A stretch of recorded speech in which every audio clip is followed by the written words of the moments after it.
Our own experience, being one of the first few organizations in the country to start the FPO work way back in 2004, 2005, just to experiment this new act.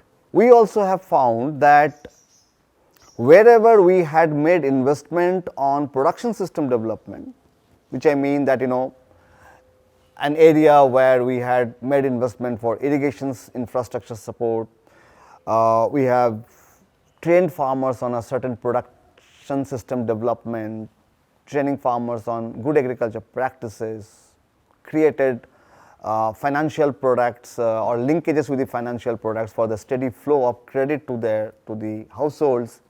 In those areas, we found that we could make up our FPOs were doing much better, like from the first initial days. Vis-a-vis when we decided to scale up this model to experiment with many other geographies, the FPOs, and where we did not have our presence before, or that kind of investment we haven't made, we have struggled. So we went back. And we decided, okay, if we have, our 40 out of 19, 45 places we have our prior investment, and then the FPOs have a better chance to survive, and the other 45, let's bring money to develop the production system in terms of land, water resources development, in terms of sustainable agriculture development, instead of community institutions development. Unless we do it, probably we won't be able to, FPO is not a standalone kind of program that we have experienced. It has to be integrated with your production system development, which including your sustainable agriculture production system development, then only probably you can get a kind of a market access. There's a better possibility. No, you are right, because it is not about detaching it and doing something independently, but only if you have local base which is productive enough, which can give farmers something to take to the market, or which can take them to the market to buy something market to improve this. We are talking about improving farmers and rural producers' livelihoods. Right. So it has to be based on local resource base, whether crops or forests or livestock or whatever. So it is only to build, it's a platform. Producer company is a platform to build further on those resource structures, improving their productivity as well as getting better value from whatever farmers are producing or introducing new products. Absolutely. Reach to the last person who is a member of the producer company, whether it's as a shareholder or as just a kind of a service taker. For him or her, there are only 2 points, or his or her way of performing any collectives for that matter are 2. Is the price good enough to sell or buy, and is it a timely payment, or if these 2 things are taken care of, then you have a much better chance to connect with the final producer. And therefore, any collective, the producer company, if they have to survive, they have to work around these 2 factors. Now, these 2 things, easier said than done, right?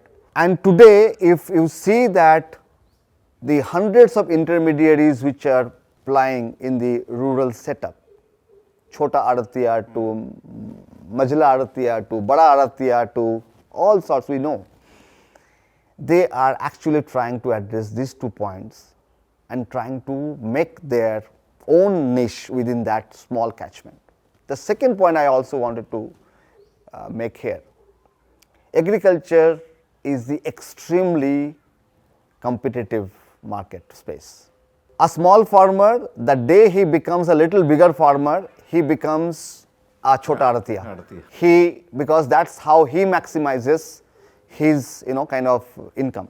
And there is producer companies, they have to find a space within this competitive environment. So the whole idea of there is too much of money available from the producer level to the processor's gate, probably yes, there is some portion is there, that margin is there, but there are too many people actually scrambling to have a pie in it.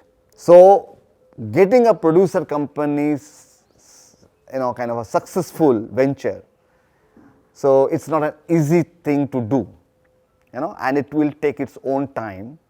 That's I what agree is that our it's not, one is not saying that easy to make a success out of a producer company, because if you look at the traditional cooperatives, I call that they are doing doubly difficult job. One, that they are working in situations of market failure, partial or full. Second, they are working as collectives. Very difficult to make people come together and decide and then take it forward. Yeah. So definitely collectives are more difficult to manage and to make them work successfully.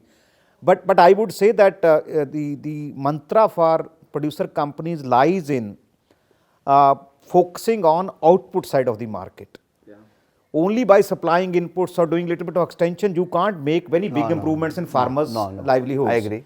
Also, I think you need to recognize this, what you mentioned at the Artyan, it's all about the interlocking of markets. Produce and credit market, input and output market, credit and input market. Many large players, rural supermarkets and others came, they saw and they went away because they couldn't break that. So I think producer companies have better chance of breaking it because they are people's own entities. They are owned by farmers. They are not coming from outside. But the only worry I find in my studies, which came across very strongly, is that you said that farmer will be happy only if you get good price for or get good quality inputs. But across states, we found that a very large majority of farmers still don't recognize that this company is owned by them. So it's a chicken and egg question actually, which comes first, whether farmers first should own it and then get all the benefits, or first somebody should bring benefits from outside and then farmers start owning it.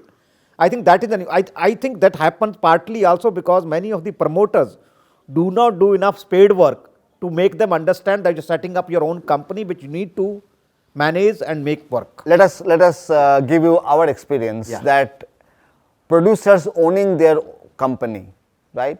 Despite being there for so many years, and we thought that, you know, it will be kind of a done deal that all the producers will come and sell to the producer company because, you know, we have been there and they are all linked with SHGs, etc., etc.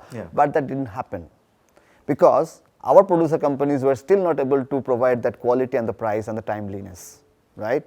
The day we improved on those areas, the producers started as a kind of a natural flow. They came to the door of the producer company and started selling their produce because the producer companies were able to give them a better price with timeliness and a better quality or the fairness with which they were dealing.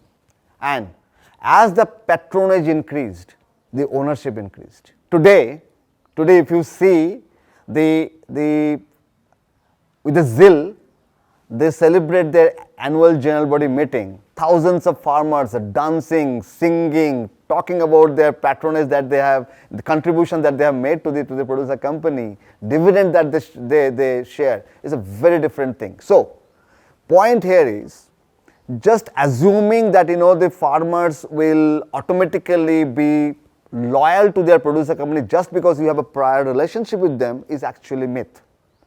It is that what is that, you know, value proposition for them in terms of the extra price, timeliness and the quality. If you can work around that, ownership is not an issue.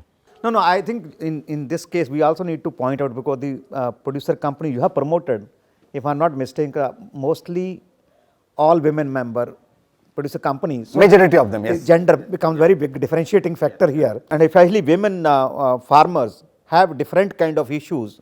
Even smaller benefits make a big difference for such producers as against farmers who are male, who are landowners, who look for a larger thing because they also have bigger exposure of the market domain and so on.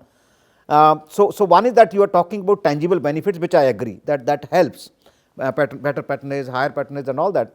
What I have in mind is even bigger question that even if you are providing all the benefits, are they just taking these benefits or actually they are also able to contribute to the well-being of the producer company in terms of contributing more equity, holding more shares, higher share number of shares or higher value of shares, so that they actually also invest back in the entity rather than just taking benefits from it and celebrating it.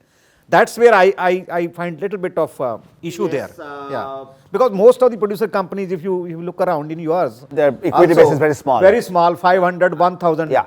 I somehow always argue that we may leave aside the women producers who are resourceless, they have a double disadvantage that they don't have assets, and they also women gender issues are also crop up. But other farmers, I ask this question, are they so poor that they can't even spare 2,000 or 5,000 rupees to create their own company?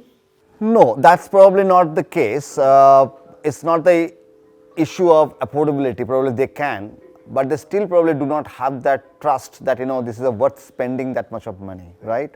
So seeing is believing. Now today, in our case, those FPOs doing significant amount of turnover with a large number of transactions that they're doing, and they're able to reach out to a significant number of their shareholders as well as non-shareholders. There we are not finding any issue in terms of giving more money as their equity. They do it as part of their premium price or whatever that they get. Some portion of it goes into their own equity. Okay. We have seen this. I mean, you can see some of our older companies, average equity per member probably 7,000-8,000 rupees now, and it is growing. Every year it is growing because some portion of their patronage, I mean the premium or the price that goes back to their shareholding.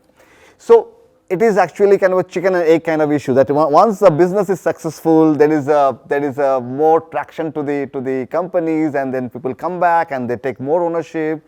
And we have also seen the more successful companies have more political kind of a struggle going on internally. Because I mean there is a fight going on in terms of who will be the president and all. So the key point is that how do you make them a kind of a asset class? If you make a producer company an asset class organization in the people's own perception, by No, that's what brings to me the question I want to ask you. How do you make this kind of entity successful in terms of the business model, in terms of the kind of arrangements you have worked out in the case of these companies you have worked with or promoted? Can you just throw some light on that? Yes, I mean our initial period, I think first 10-12 years we have struggled. We have struggled to try various model, we are trying various model, whether it's a output marketing, whether it's a input selling, bulk supply of inputs, or it's a linking FPCs with the credit institutions. We have done everything.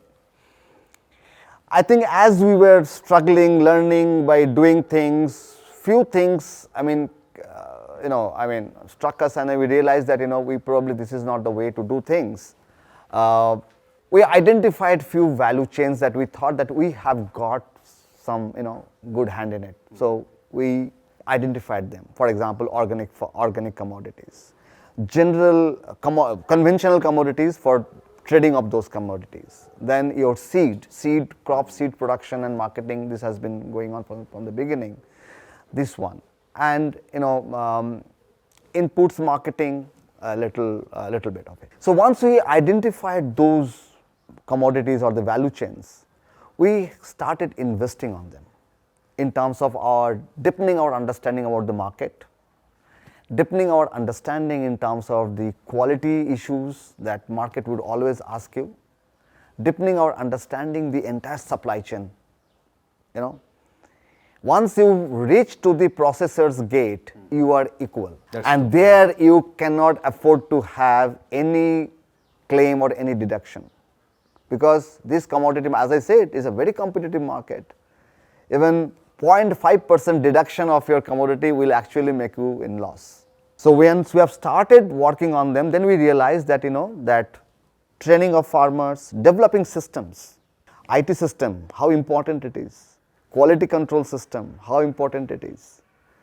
All of it was very much necessary for us to establish those systems in terms of supply chain, in terms of quality control, in terms of marketing.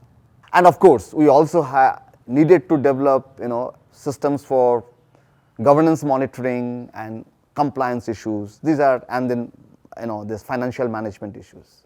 Slowly we realized that this is the way to go. And as we are today, wherever we are managing a good volume in terms of commodity. If you see that, so we are We are no less than some of the commodities. We probably have developed a kind of mastery in terms of, like, in the volume, we are probably the leader. The new states you have gone to, there you may not have pre-existing structures. Yes. How do you carry on That's this an promotion? important thing. If you have developed some understanding about a particular value chain, I give you an example of Odisha. Odisha, we have just went there last year. And you are working with individual farmer shareholders. We have just started our operation. Asha has started operation last year only in Odisha, in Kalahandi and Bolangir district.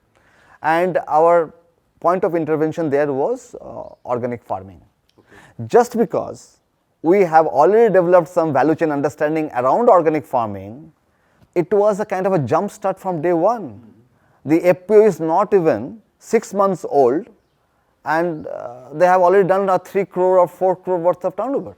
So are you Because it's a basically plug and play now? saying that pre-existing structures are not required to make the producer company a great success? No, not really. Not in this case, not really. Because, just because we had a great understanding, You brought a about new value proposition. we got a new value proposition for them, and we started with that, and we found the traction to the producer company from day one by the farmers, because they were getting those extra values. And of course, we are now working in the back end, that developing the smaller institution like SHGs. That is our model, that we SHGs and activity based groups, that we work at the ground level, and production system development. That is also going on. But we did not have to wait for 5 years to do that and do this producer company. It is simultaneously, it's going on hand in hand.